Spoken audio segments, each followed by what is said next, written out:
Smash like.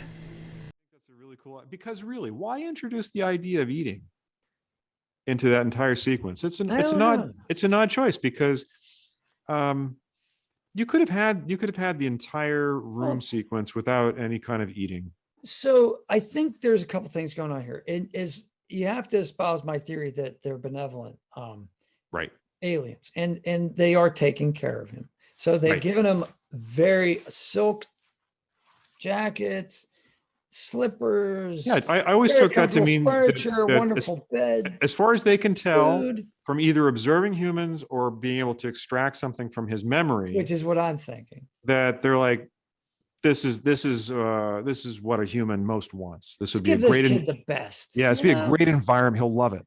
let's make him the best bed. We'll get him the best dog bed. We'll give him a little Right. chew toy. We'll Right. give him like the best. We'll feed him Calcan instead of that dry stuff. I don't even know if they make Calcan anymore. But we'll really pamper this guy. It's his last day before we make him the progenitor of the next version of his species. Yeah, this all makes complete sense to me. One small detail that I don't know is it's particularly meaningful at all. It might have just been a particular bent that he was interested in at the time. Do you notice how on the space station the ceiling is completely illuminated when they're walking through the curved part, but in the end sequence room the floor is illuminated in pretty much exactly the same way? No, I Oh. noticed the floor was illuminated, but I did not notice the ceiling in contrast to that. Oh, in the space station, when he's walking through the corridor, he encounters the Russians. All of the lighting is 100% of the ceiling is illuminated in exactly the same way that the floor of the room in the end sequence is. That is awesome. So lighting from above versus lighting from below. So, I mean, that's kind of an interesting thing that Kubrick chose to light the floor in that sequence rather than the ceiling. Why? Why would you do that? I It's love the so idea of lighting the floor. I just thought it was beautiful. But it's so counterintuitive because, and it's a big pain in the ass what is it to symbol? have the stage people construct a set Yeah. that's going to be illuminated from below Yeah. is a bit of an ordeal. So it's something that he really wanted it for a reason. Was it just to make it seem other, weird, to further drive in that sense of dreamlike state? I could go out on a limb here.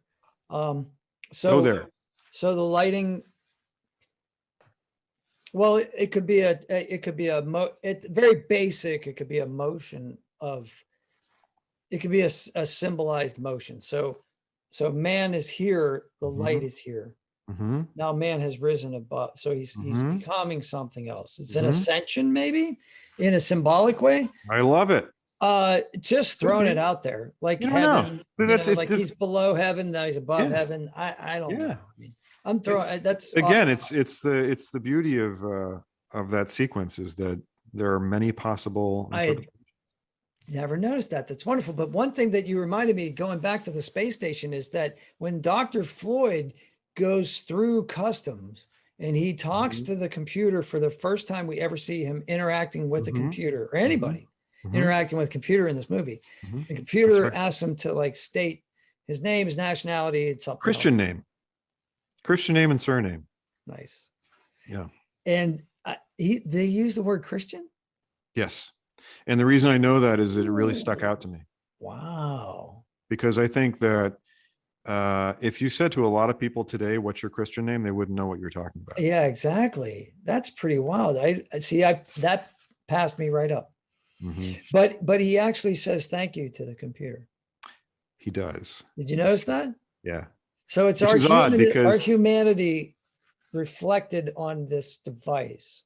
Yeah, and I took that to be that we so reflexively say certain things as part of a trivial politeness, right? That it's just something that happened that he didn't even think twice about. Exactly, and that's the point. I think is that it's part of our nature to have these niceties, to have this courtesy, Yeah, and And it's another one of these, meaningless interactions that and almost all the later, characters have. yeah, and it's just it's a contrast to what happens with Hal later, Right.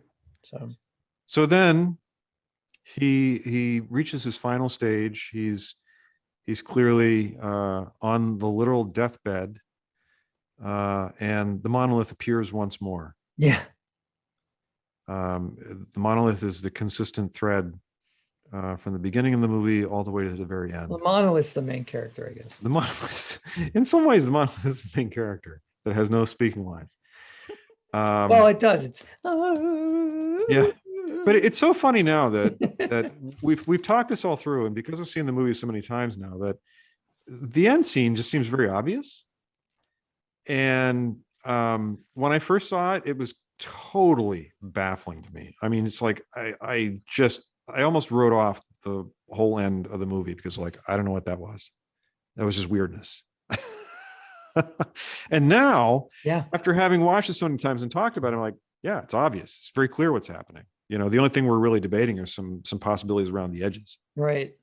No, I agree. But see, we've watched it. Remember what you said about listening to a song over and over? You got the juice out of it. yeah, We got the juice. I got the juice out of this movie. And you did too. And it's because I was at breakfast with a friend Saturday, and I told him, I said, he said, what are your plans for this week? I said, oh, I'm gonna be talking about 2001: A Space Odyssey. And I said, what a great job I have. And he's like, yeah. He's like, tell me about that. He's like, what happens at the end? Yeah. And I just basically gave him the version, like, well, he Reader's Digest version. transferred and he's transformed into the Star Child, and he becomes a Next form of life. Yeah, what does that mean? I'm like, well, it's the future of humanity. He's like the first of the ascension into another life form or a version of ourselves. And he's like, oh yeah, I guess I never thought of it that way before. Yeah. What do you mean? That's what it is. No, I'm just kidding. I mean, like, it's just, well, it seems so obvious now, but there's still something interesting about the very end when the Star Child appears. He seems to be back on Earth. So I'm also very interested in the fact that they really went out of their way to make a fetus that looked like the actor. Yeah. It looks, I mean, the eyes are unmistakable. They did a great job. If he had ever existed as a very advanced fetus, he would have looked just like that. But he's back on Earth. So he's not simply going to exist as the next form of humanity. He's taking it back to Earth. Yeah, what's he gonna do? I don't know. So But do you agree he's back over, he's at least looking over Earth? Absolutely. I mean, that is I don't know what his supposed to be intentions are. Earth. We don't know what his intentions are. I don't see any to observe? continents, but it's blue and white, and it's meant to be Earth, in my opinion. I think so too. I don't think it's meant to be an Earth like non-Earth. I think it's Earth. And I think that is the most ambiguous part of the entire film. That's the part where I don't even think Kubrick had an idea. I think he's just like, we're gonna show him in the next stage of what humanity is to become, and that's all I know.